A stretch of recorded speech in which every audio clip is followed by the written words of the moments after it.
and Mr. Jakowski is here to give us a quick update. So I'll turn it over to Ray. Thanks, Ray.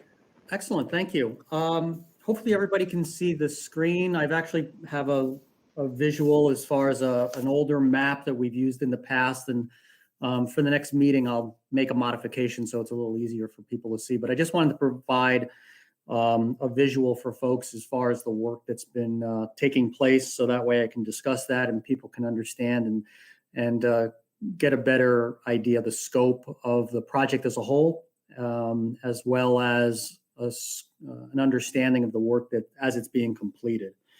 So from a permitting standpoint, the contractor has received their DOT permit for the work along Route 66. There was a bit of a holdup on that, but that was finally issued by the Department of Transportation. A pre-construction conference was also held on site, and that was to discuss traffic safety measures, things of that nature.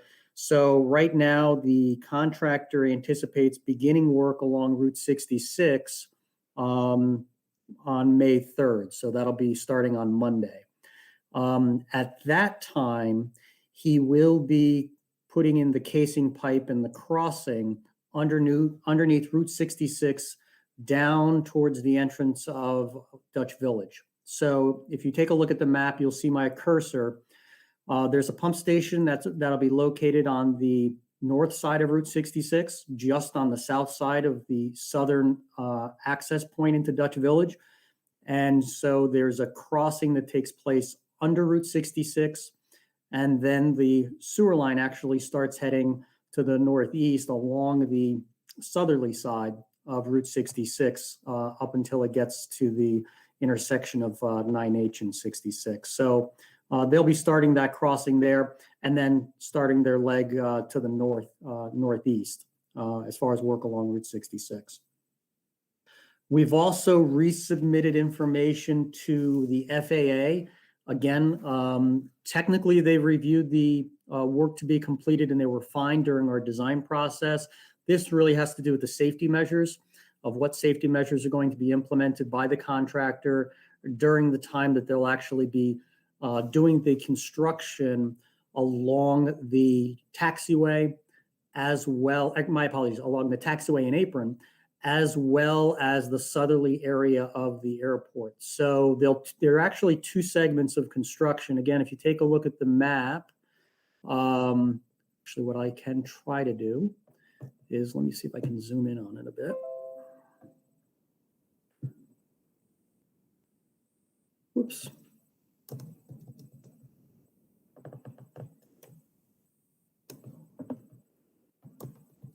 Hopefully that's a little bit better. So looking at the map, there are two segments that are affected by the FAA approvals. One is a bore. So again, it is directional drilling that'll take place in front of the existing hangars along what's known as the apron and continue along a taxiway that eventually goes to runway 3. We will be located approximately 35 feet off of the runway. However, the FAA still has concerns based on its proximity and potential impact to aircraft. So we're just trying to work out the specifics as far as the safety plan there, which we feel comfortable that we'll be able to do. The other area is to the south, and this is for the main force main portion that will convey wastewater from the existing wastewater treatment facility and start heading back towards Greenport. There's a section that crosses just to the south side of the airport and the active runway. So the active runway, the very southern point is right at the tip of where my cursor is. So that's the very southerly edge of active runway number 3. And so we're approximately, I think it was about 1,500 feet from that portion. However, FAA feels that we could potentially impact any aircraft in that area because it is on their glide slope. So the contractor is limited in height as far as the height of the overall equipment that they can bring on site. And the FAA may consider to close that runway as well during the operation. Contractor has indicated that he feels he can get that work done in about a day. So we're just trying to work out the details with the FAA, whether we can just continue to work and not have to close it down, or whether they're still required to close it down for a day. During this discussion, we have been in, or Richmore Aviation has been involved in that discussion as well. So they're aware that that may take place, because that may affect some of their operations on that day as far as any jet aircraft or anything of that nature. And they say that they're fine with it if they need to deal with that. So we're just working out the details with the FAA on that. From a work standpoint, as far as construction that's been completed or that's in progress, I'm going to zoom back out. So the contractors completed approximately 3,600 feet of 6-inch force main along what's known as leg number 8. Primarily, that leg extends from the Greenport wastewater treatment plant underneath the creek, as far as the Clavera Creek, then up along Dutch Village, and then out to Route 66. So right now there's about 3,700 linear feet that's been constructed in that area. He's awaiting the wet well for the pump station, which will be arriving as soon as the end of this week. And then he can go and install that after they do their crossing under Route 66. So a good portion of this work is done. And that's actually was done while the ground was still frozen, because many of the areas that they were traversing were wet. But we did have approvals from DEC to make those crossings. The other area that they're concentrating on and continuing to do work in is up into the Commerce Center itself. So there's force main work that needs to be constructed within the Commerce Center. And again, that's up in this area here. And the contractors completed about 2,000 linear feet of that force main work as well. So in total, there's been about 5,700 linear feet of force main installed to date. The entire length of the force main along the main portion of the routing is just under 15,000 linear feet. So the contractor's has completed about 1/3 of that construction. So he is making progress. And now that he has everything in order along Route 66, obviously that'll start picking up pretty quickly. So I know unless if you were traveling along Route 66 to date, you haven't seen too much activity because they've been doing off-road construction, so to speak, or off the state highways. But now you'll starting next week, you'll start to see that to move forward, and you'll see a much larger presence along 66.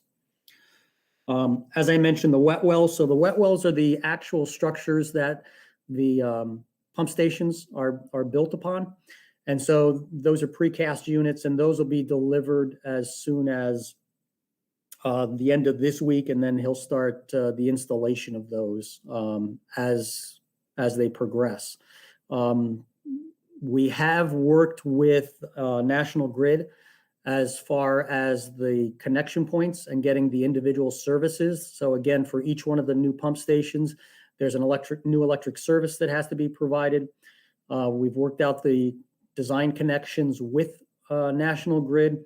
And so permits and applications have been submitted. They've, as of yesterday morning, I believe it was, they submitted information back to us as far as fees. So once those fees are paid, they'll move forward as far as scheduling the work for putting in new poles and getting that completed. So that way the contractor can do his tie-ins. So that work is also proceeding. All of the force main, as far as the materials, all the force main material is on site. So they're using an area just to the west or southwest of the intersection of 9H and 9 as their staging area. So you may see construction materials and traffic going in and out of there, but all of the force main materials are located on site. and it's anticipated that the first week of May, all of their gravity catch basin, or not catch basins, manholes, air relief valves, things of that nature, including all of the pipe, will be delivered because they'll be utilizing that along the Route 66 stretch. So that all continues and looks very good. The pump stations, which were one of the two major long lead items, the pump stations are scheduled to be delivered mid-May. So that works out very well because, again, once the contractor sets his wet wells, which are the structures themselves, again, some of those go as deep as 15 to 16 feet deep. The pumps then get placed on top of those structures. So they'll be able to go in and do that work shortly after that. Schedule-wise, currently the contractor still is on schedule as far as all of the work as a whole. There was some buffer built into the schedule for weather. And while we did not hit many weather issues, we ran into some holdups, if you would, as it was associated with permitting. So, but right now the contractor still is on track as far as meeting the schedule, and we feel comfortable with that as well. Change orders, there's only one change order that's been submitted to date, and that's being evaluated right now by our office. This change order, though, is for a reduction in the cost rather than an addition. The change order is potentially changing over some piping within the pump stations that was originally designed. Our office originally designed for the use of stainless steel in those pump stations. There is an opportunity to perhaps go to PVC on the suction end of these pipes and on the structures. And so there may be a savings of approximately $9,500 or in the proximity of $9,500. We're evaluating that. We are aware, we deal with many municipalities that have these type of units, primarily Town of Lloyd, as well as Town of Poughkeepsie and Town of Wappingers. And I think in both of those communities, there are a total of about 7 units that have PVC piping in them that have been in use for quite some time without any ill effects. So again, we're going to consider it and we'll make recommendation, to the county as far as whether to proceed with it or not. But that's the only change order to date so far. So that's very good news there. With respect to funding, our office needed to resubmit information to Environmental Facilities Corporation, the funding agency, as it pertained to our contract in order to get for the county to get reimbursed for our design fees as well as our construction inspection fees. So on the design end, we were previously dealing with another person within EFC approximately 6 to 7 months ago that had approved the plan, but had then left or has since left EFC and is no longer with EFC. So a new person has taken over the project. In their evaluation and reviewing it, they've wanted some additional information. They actually wanted it repackaged in a different manner. They wanted some additional backup information from our office as well. And just as of yesterday, we've compiled all the information and we've actually just sent it over to Rob. I think it was yesterday afternoon, Rob Fitzsimmons, to review.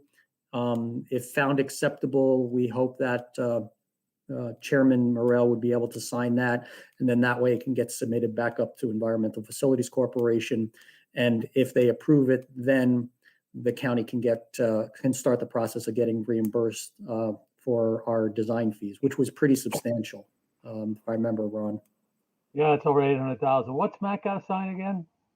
There's a waiver that he has to sign associated with the MBE, WBE. So the waiver indicates that we have done our due diligence, that we have reached out to the various WBE, MBE eligible subcontractors, and we are still able to complete the project at a cheaper price compared to those entities. and therefore requesting a waiver to meet the 30% WBE MBE requirement. What about the confusion on the invoices? That's been resolved. The confusion regarding the invoice has been resolved. It's the way it was packaged up. Well, the contractor hasn't been paid a nickel yet, Okay. so sooner the better. Yep. I mean, we've been waiting for years, but I feel bad for contractors doing all this work and he hasn't got paid. Okay. Yep.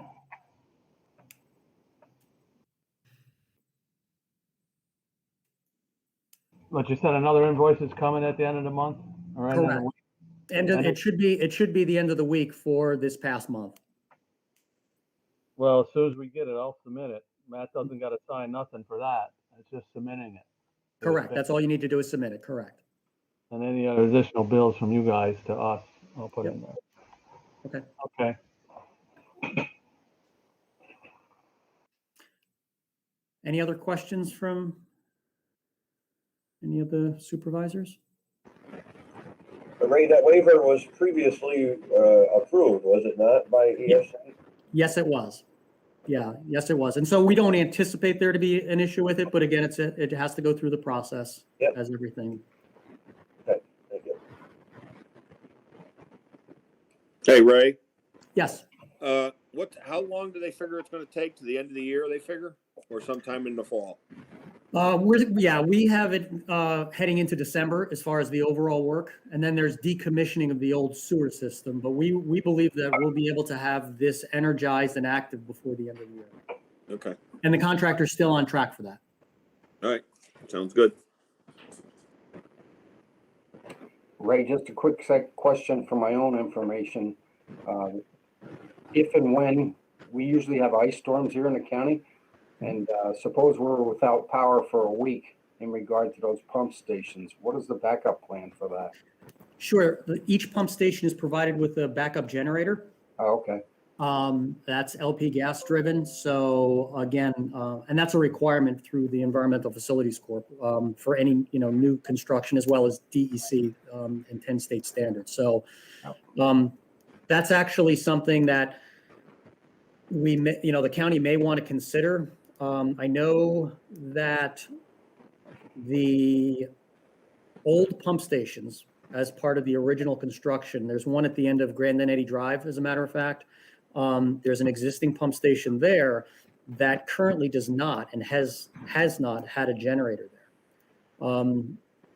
Understanding that we were very concerned about the overall budget as a whole on the project, so we did not include putting a generator in for that particular pump station. But since the county is well under the budgeted amount, we could consider gaining approval from EFC to go ahead and include that as part of the project and get a proposed change order from the contractor. Again, because it'll be partially funded by the state. Ray, there was a problem in the beginning with lead time on these generators. Is that going to be coming in on schedule, do you think? Or We do believe they'll be coming in on schedule. Unfortunately, I did not get an update as of when they would be delivered. Right now, we still have the generators being delivered mid-June. And as far as I know, there's been no delay, if you would. But I will double check and let everyone know. Can you develop a cost estimate for adding that other generator to the pump station? Sure. Yeah, I'll send an email out with an estimate. I'll check with our electrical engineers, and I'll provide that to the county. Okay, thank you. Sure. Any other questions for Ray or anybody? May I ask if I'm not on the committee? Certainly, Donnell. Hey, Ray, are you comfortable with going from the stainless steel vacuum pipe to the PVC? Yeah, I am. As I mentioned, I spoke to a few of the operators down in Poughkeepsie and Wappinger, as a matter of fact. Folks that are dealing with this product, if you would, in this situation. And they've indicated that they've had the PVC pipe in place in their pump stations because they actually switched over. They didn't have stainless steel. They had ductile iron. And then over time, the ductile iron obviously corroded. But they liked it because it was lighter as far as the material itself. And it's been in place for, in both instances, about over 10 years, I should say. And they have not had any issues with it. The only thing that they indicated that if we are considering it, that the number of stabilizers, as far as fastening it to the structure itself, that we increase the number of those, reducing the spacing because of the potential for vibrations and things of that nature. But other than that, they've both been satisfied with them as from an operational standpoint. So I do feel comfortable. You're talking about Schedule 80 PVC, are you not? That is correct. Yes, it's Schedule 80 PVC. Yep. So it's the heavier walled PVC, not what you would normally see at Lowe's or anything like that. It's like half inch, right? Yes, Wall correct. thickness. It's pretty close to being a 1/2 inch wall thickness. Yep. That's And in exactly. Wappingers, did they have like a similar situation with the length of travel and the traffic running? I mean, is it gonna go under 66, this Oh, line, no. or no? No, I'm sorry. So this is actually only pipe within the pump stations themselves. So this isn't. Okay. Yeah, this is within the pump station. Basically, the way the pumps are set up, it's not if you're familiar with pump station, there are two types of pump stations, and please let me know if I'm getting too deep into the engineering. There are two types of pump stations. So if you would picture a pit, and if anybody has a sump pump in their basement or anything like that, that's what's known as a submersible pump. So traditionally, the older pump stations had submersible pumps sitting down into the wet well, and then it would pump out. And that's what's known as a submersible wet well system. The units that we're utilizing are made by Smith and Lovelace, and the actual pumps sit up on top of the pump station above grade. And we chose that type of system because we had a lot of success with that in other facilities because all the mechanical components are at grade. And so if there's any maintenance, you don't have to enter into a confined space or anything of that nature. So this piping that I'm talking about is actually the drop piping that goes from the pumps that are mounted at grade down into the pump station themselves. All right, thank you for taking the time for answering that, and I apologize, I misunderstood. No problem at all. problem. And all these pump stations are in a fenced-in confined area in the future as far as vandalism and whatnot goes too, correct? That is correct. Yeah, each one has its own fence, obviously locked and so forth.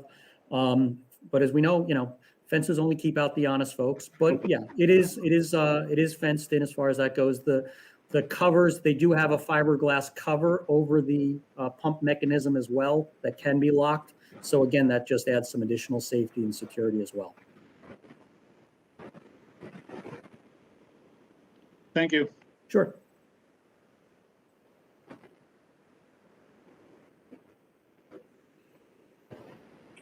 But any other questions? Everybody's quiet today. Well, thank you, Ray. It was a good update. Glad to see the project moving along smoothly, and we just got to get EFC straightened out so they send PJ some money. Indeed. All right, if there's nothing else, I'll entertain a motion to adjourn. So moved. I'll second it. Second, all in favor? Aye. All right. Thank you all much. I'll see some of you at Public Works at 5. Yes, you will. Thank you. Thank you, Ray. Hey, Ray, All can right. you email me Iffy, I that, got it. Okay. Ray? Yes? See that, your maps there? Oh, So we yeah. have them here.